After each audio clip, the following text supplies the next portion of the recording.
Sivarasa, Captain Zaharie Ahmad Shah, he was a friend of yours. What can you tell us about him?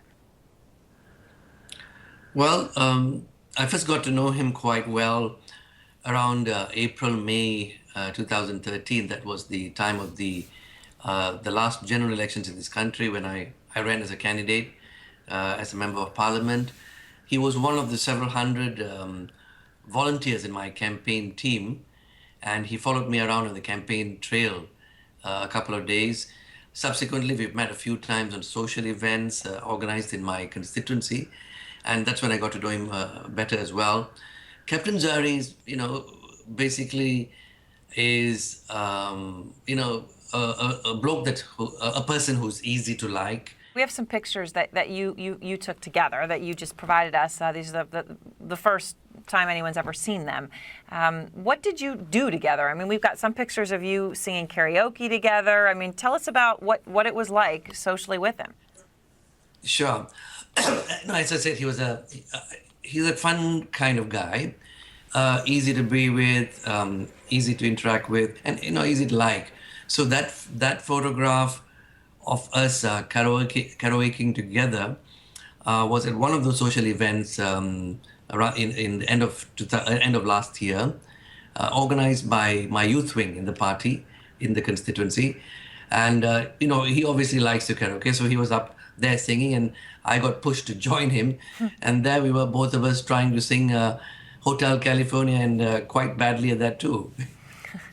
Now, we know Captain Zaharie was married, 3 children, a grandchild. There are reports, of course, that his wife was staying at another smaller house with her relatives.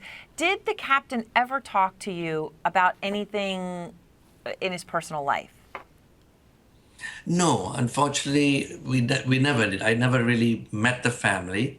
When we met, as I said, we met at the social events organized by the party within my constituency. And, we talked, like most of the time with my other members, we talked local issues, national politics. We would gripe about the country, what we needed to do to change it. And because that was our bond in the party, talking about the reform that this country needed, that Malaysia needed. Today, sources have said that Captain Zaharie was the last person on that plane to talk to air traffic controllers. Earlier they'd said it might have been the co-pilot, but now they're saying that it was him. Is it possible Captain Zaharie is responsible for the plane's disappearance from what you know of him as his friend?